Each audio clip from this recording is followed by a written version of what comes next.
कांग्रेस समर्थक न केवल राहुल गांधी के साथ भारत जोड़ो यात्रा में कदम से कदम मिलाकर चलने की कोशिश कर रहे हैं, बल्कि उन्हीं की तरह सूती कपड़े, स्पोर्ट्स जूते और फिट होकर उनके साथ चलने की कोशिश कर रहे हैं। यात्रा के दौरान राहुल गांधी समेत कांग्रेस के कई नेताओं की तस्वीरें और वीडियोज भी सामने आ रहे हैं, जो सोशल मीडिया पर खूब वायरल हो रहे हैं, जिसे उनके समर्थक जमकर पसंद भी कर रहे हैं। पिछले कुछ दिनों में यात्रा में शामिल होने के लिए आने वाले कई लोगों को इसी तरह की खाकी पतलून और सफेद टी शर्ट पहने देखा गया, जिसमें राहुल गांधी अपनी यात्रा के 50 से ज्यादा दिनों के दौरान देखे गए हैं। तेलंगाना युवा कल्याण जैसे कुछ संगठनों के स्वयंसेवक ने हाल ही में राहुल गांधी के साथ मुलाकात की थी। इस दौरान भी वो इसी तरह की पोशाक में नजर आए थे, जिसमें तेलंगाना युवा कल्याण के अध्यक्ष सैयद जलालुद्दीन जफर भी शामिल थे।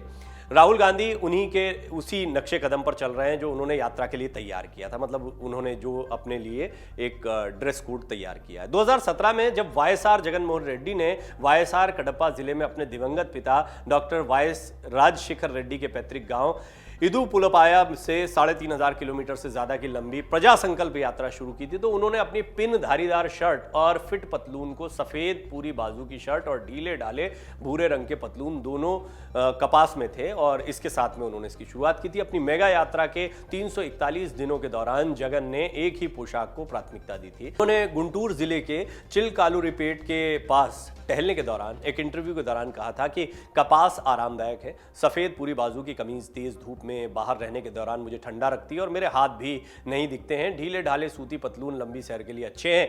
जगन की प्रजा संकल्प यात्रा देश में किसी भी राजनेता द्वारा तब की गई सबसे लंबी पदयात्रा बनी हुई है, और अब उसके बाद में 3,500 से ज़्यादा किलोमीटर की यात्रा, ये एक बड़ी यात्रा है। इसके दौरान भी राहुल गांधी जो है अपने कंफर्ट का भी ध्यान रख रहे हैं, और कई और पुरानी यात्राओं में हमको देखने को मिलता है कि इसी तरह से कपड़ों पर विशेष ध्यान दिया गया है। तो यात्राओं के दौरान ड्रेस कोड बहुत इंपॉर्टेंट होता है। एक यात्रा के विषय में हमने आपको बताया, कन्याकुमारी से श्रीनगर तक अब राहुल की ये पैदल यात्रा चल रही है। राहुल गांधी और कांग्रेस के कई अन्य नेताओं एवं कार्यकर्ताओं ने 7 सितंबर को तमिलनाडु के कन्याकुमारी से भारत जोड़ो यात्रा की शुरुआत की थी। यात्रा का समापन अगले साल की शुरुआत में कश्मीर में होगा।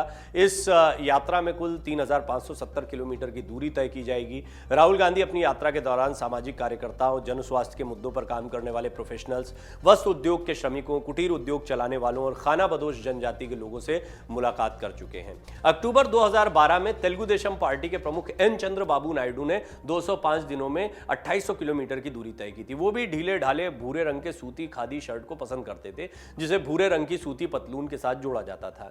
राहुल गांधी से पहले तेलंगाना में अपनी यात्रा करने वाले राज्य के भाजपा अध्यक्ष बंदी संजय कुमार थे। उन्होंने पिछले साल 28 अगस्त को अपनी प्रजा संग्राम यात्रा शुरू की थी, और अब तक 44 विधानसभा क्षेत्रों में 4 चरणों को पूरा कर चुके हैं और 1200 किलोमीटर से अधिक की दूरी तय कर चुके हैं। उनकी सार्टोरियल प्राथमिकता जो है वो सफ़ेद पूरी बाजू की सूती खादी शर्ट और मैचिंग सफ़ेद पतलून रही है। एक बयान में उन्होंने कहा था, हम पदयात्रा के दौरान पूरे दिन धूप में चलते हैं, इसलिए सफ़ेद या हल्के भूरे रंग हमें ठंडा रखते हैं। अत्यधिक गर्म दिन होने पर कुमार अपने सिर पर सफ़ेद या भूरे रंग का कपड़ा भी बांधते हैं। तो एक दो नहीं, ऐसे बहुत सारे उदाहरण आपको देखने को मिलेंगे हाल के दिनों में भी, जब किस तरह के कपड़े यात्रा के दौरान पहनना है वो, और ख़ासतौर पर दक्षिण के राज्यों में। देखिए, अभी तक दक्षिण के राज्यों में राहुल गांधी की यात्रा थी। मैं आपको बता दूं कि अब धीरे धीरे उनकी यात्रा जो है वो ऐसे प्रदेशों में आ रही है जहां ज़बरदस्त ठंड भी होने वाली है, और दिसंबर का महीना रहेगा जब उनकी यात्रा होगी।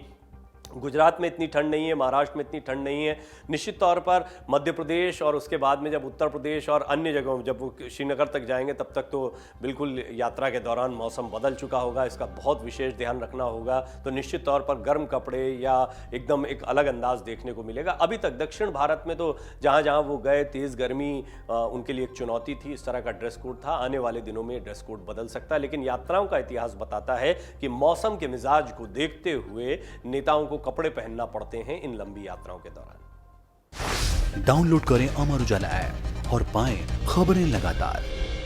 अगर आप ये वीडियो YouTube पर देख रहे हैं तो हमारे चैनल को सब्सक्राइब करें और बेल आइकन को दबाना ना भूलें। अगर आप Facebook पर ये वीडियो देख रहे हैं तो हमारे पेज को लाइक करें।